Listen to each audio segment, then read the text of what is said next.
श्री गुरुपादुकाभ्यां नमः. परमपूज्य स्वामी प्रज्ञानंद लिखित ओंकार स्वरूपा सद्गुरू समर्था या ग्रंथाचं वाचन आपण ऐकत आहोत. आज ऐकूया या ग्रंथातील प्रकरण 3, सकळ साधनांच्या माथा जाणा तत्वता गुरुभक्ती, याचा भाग 7. साधकांच्या अंतःकरणातील भक्तिभाव तो सतत वाढला पाहिजे, प्रांजळपणा वाढला पाहिजे, निष्ठा वाढल्या पाहिजेत. अशा तऱ्हेचे काही संकेत संप्रदायामध्ये सांगितले जातात. ते समजावून घेतल्याशिवाय आणि प्रत्यक्ष आचरणाचा विषय झाल्याशिवाय साधकाची प्रगती होत नाही.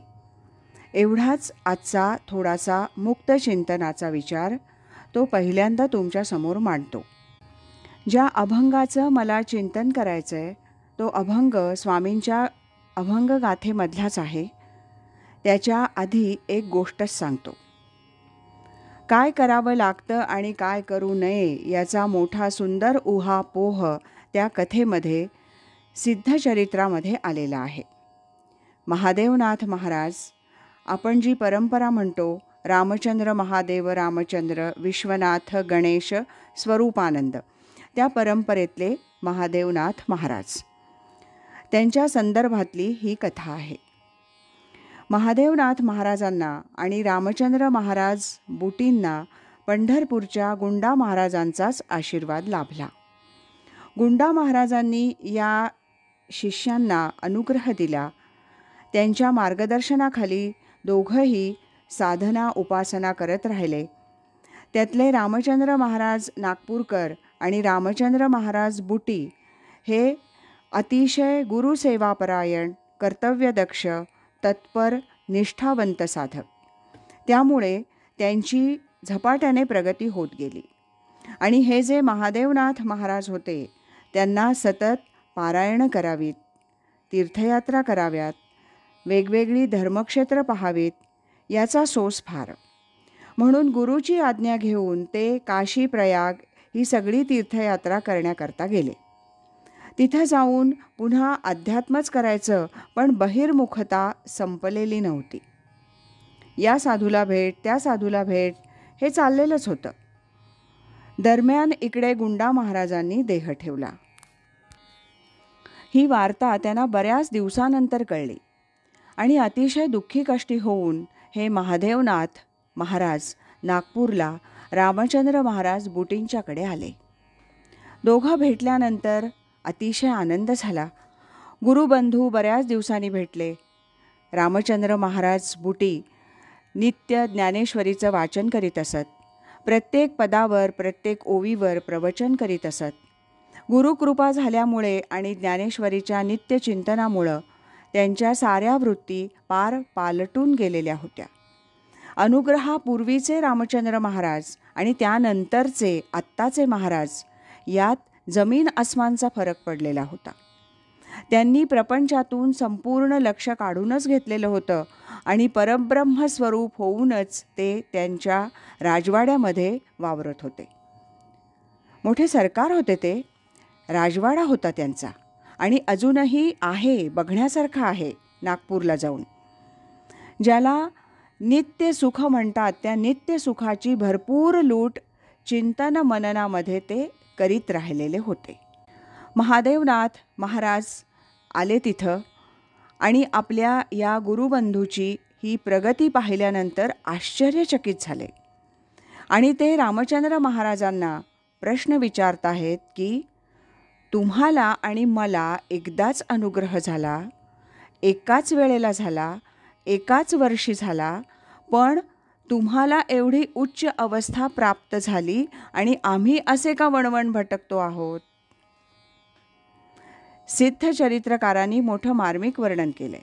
ते असं म्हणतात, एकाच कल्पवृक्षाखाली आपण दोघेही कृपांकित झालो, पण तुमचं मनोगत पूर्ण झालं आणि आमचं अपुरं का. दुर्दैव असं आहे की असा प्रश्न अजूनही आपल्याला पडत नाही. 10, 20, 25 वर्ष झाली तरीसुद्धा एखाद्याची अतिशय उत्तम प्रगती होते आणि आम्ही होतो तिथेच. किंबहुना आमची सगळी पुच्छ प्रगतीच चालू आहे, पाठीमागेच जातो आहोत. दुसऱ्याचं हे आध्यात्मिक वैभव पाहिल्यानंतर आपलं काही चुकतंय किंवा चुकलंय, आपलं हरवलंय, आपण काही गमावलं आहे, ते मिळवण्याचा प्रयत्न केला पाहिजे. याची झडझडून जाणीव झाली पाहिजे. सिद्ध चरित्रकारांनी पुढे वर्णन केलंय, आपण दोघेही एकाच कामधेनूची वासरं, पण एका वासराला मात्र तो तृप्त होऊन जावा इतका पान्हा त्या कामधेनूनं पाजला आणि दुसऱ्याला मात्र उपाशी ठेवावं.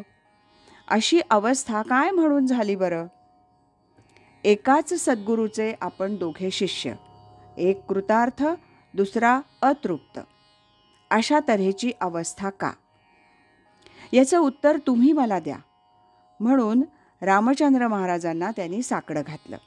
आणि मग रामचंद्र महाराजांनी सांगितलं की अरे, गुरुसेवेत गुरुकृपांकित झाल्यानंतर तन मन धन सर्वस्व अर्पण करून टाकायचं असतं. एखाद्या समुद्रामध्ये नदी ज्याप्रमाणे सर्वांगाने मिळून जात असते, त्याप्रमाणे आता सद्गुरू, सद्गुरू आणि सद्गुरू यांच्या पलीकडे दुसरं काही करायचंच नसतं. साऱ्या वृत्ती या सद्गुरू तत्वाशी एकरूप करून टाकायच्या असतात. निजानंदात निमग्न होऊन राहण्याची कला साधेतोपर्यंत सद्गुरूंची सेवा आणि सेवाच करायची असते. निजगूज कुणाला सांगू नये, पण म्हणाले की तुला सांगतो बैस. सद्गुरूंचा स्पर्श काय असतो तो मी अनुभवलाय. तोच स्पर्श तुझ्यावरच्या प्रेमामुळं मी तुला देतो. आणि समोर बसवून घेतलं. सद्गुरूंचं स्मरण करून त्यांच्या मस्तकावर हात ठेवला. त्या क्षणाला सर्व तऱ्हेच्या असणाऱ्या विपरीत वृत्ती त्या मावळल्या आणि जे बदल होणं आवश्यक होतं ते सगळे झटपट झटपट असे बदल होत होत एकदम उन्मनी अवस्था या दुसऱ्या शिष्याला प्राप्त झाली. या प्रक्रिया करत असताना रामचंद्र महाराजांनी या महादेवनाथ महाराजांना जो बोध केला आहे तो तुमच्या आमच्या दृष्टीनं फार महत्त्वाचा आहे. त्याचंच चिंतन मनन करायला पाहिजे. गुरुपौर्णिमेच्या दृष्टीनं ते महत्त्वाचं आहे. त्याला मी महत्त्व देतोय.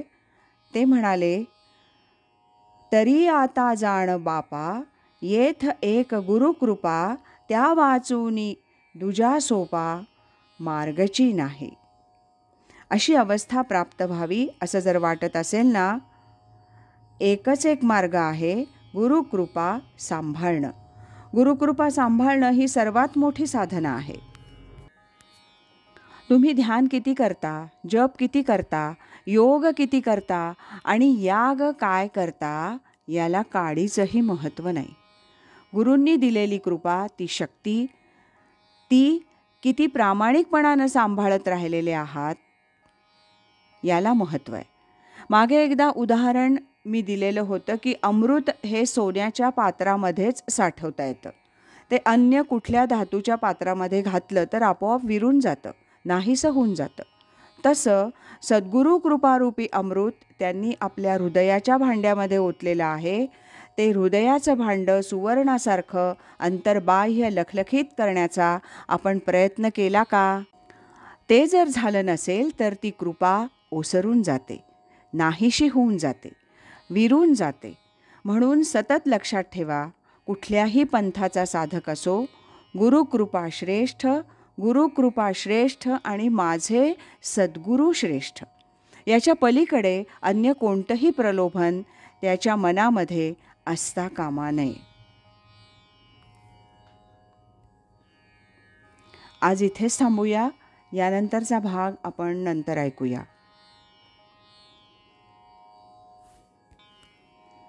राजाधिराज श्री सद्गुरुनाथ महाराज की जय.